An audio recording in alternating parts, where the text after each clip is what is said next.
La vallée de la rivière Inza se situe à la frontière entre l'Inde et le Pakistan, on la surnomme également l'oasis de la jeunesse. Pourquoi? La longévité des habitants locaux, 110 à 120 ans. Ils sont presque toujours en bonne santé et paraissent jeunes. Leur longévité continue de dérouter les chercheurs.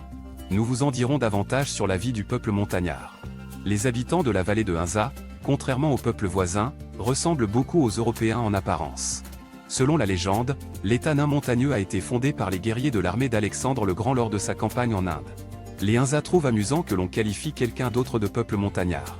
Après tout, ils se sont établis près du célèbre point de rencontre des montagnes, le point où convergent trois des plus hautes chaînes de montagnes du monde, l'Himalaya, l'Hindou-Kush et le Karakoram. Aujourd'hui, le Inza est administré par le ministère pakistanais des Affaires du Cachemire et des Territoires du Nord. L'un des principaux attraits du Inza est le glacier, qui descend dans la vallée comme une large rivière froide. Ils ont leur propre langue, le burushaski.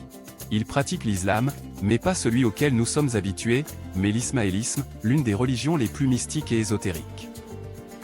Ainsi, au Inza, vous n'entendrez pas les appels à la prière habituels. S'adresser à Dieu est une affaire personnelle et individuelle. Les Inza se baignent dans l'eau glaciale même par -15 degrés, jouent à des jeux actifs jusqu'à 100 ans, les femmes de 40 ans ressemblent à des jeunes filles, conservent leur silhouette élancée et leur grâce à 60 ans, et donnent encore naissance à des enfants à 65 ans. En été, ils se nourrissent de fruits et légumes crus, en hiver, d'abricots séchés au soleil et de graines germées, de fromage de brebis. Il y a aussi quelque chose d'intéressant, pendant le printemps de la faim, ils ne mangent presque rien et boivent seulement une boisson aux abricots séchés une fois par jour. Ce jeûne est élevé au rang de culte et est strictement observé. Le médecin écossais M.C. Carrison, qui a le premier décrit la vallée heureuse, soulignait que la consommation de protéines y est à un niveau inférieur à la norme, si tant est que l'on puisse appeler cela une norme.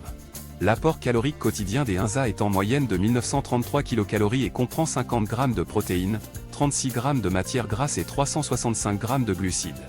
Dans son livre Les Inza, le peuple qui ne connaît pas la maladie, R. Birché met en avant les avantages très significatifs du modèle alimentaire dans ce pays. Avant tout, il est végétarien, grande quantité de produits crus, les légumes et les fruits prédominent dans l'alimentation quotidienne, des produits naturels, sans aucune chimie, et préparés en préservant tous les éléments biologiquement précieux, l'alcool et les sucreries sont consommés exclusivement rarement, consommation très modérée de sel, produits cultivés uniquement sur leur propre sol, période régulière de jeûne. Il convient d'ajouter d'autres facteurs qui favorisent une longévité en bonne santé.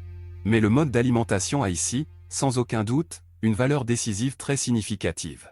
En 1984, un Inza nommé Saïd Abdul Mobu est arrivé à l'aéroport londonien de Heathrow. Il a surpris les agents de l'immigration en présentant son passeport. Selon le document, le Inza est né en 1823 et a atteint l'âge de 160 ans. L'accompagnateur de Mobu, un mollah, a noté que son protégé était considéré comme un saint dans le pays de Inza, réputé pour ses centenaires. Mobu jouit d'une excellente santé et d'une raison saine. Il se souvient parfaitement des événements à partir de 1850. Les habitants locaux expliquent simplement leur secret de longévité: soyez végétariens, travaillez toujours physiquement, bougez constamment et maintenez un rythme de vie constant, alors vous vivrez jusqu'à 120 à 150 ans. Les caractéristiques distinctives des Inza en tant que peuple jouissant d'une santé complète: 1. Une grande capacité de travail dans le sens large du terme. Pour les Inza, cette capacité de travail se manifeste à la fois pendant le travail et pendant les danses et les jeux. Pour eux, parcourir 100 à 200 km équivaut à une courte promenade près de chez eux. Ils gravissent les montagnes raides avec une aisance extraordinaire pour transmettre une nouvelle, et rentrent chez eux frais et joyeux. 2. Joie de vivre. Les Inza rient constamment, ils sont toujours de bonne humeur, même s'ils ont faim et souffrent du froid. 3. Résistance exceptionnelle. Les nerfs des Inza sont solides comme des cordes et à la fois fins et délicats comme une corde, écrivait M.C. Carrison. Ils ne se fâchent jamais, ne se plaignent pas, ne s'énervent pas, ne se disputent pas entre eux et supportent avec un calme absolu la douleur physique, les désagréments, le bruit, etc.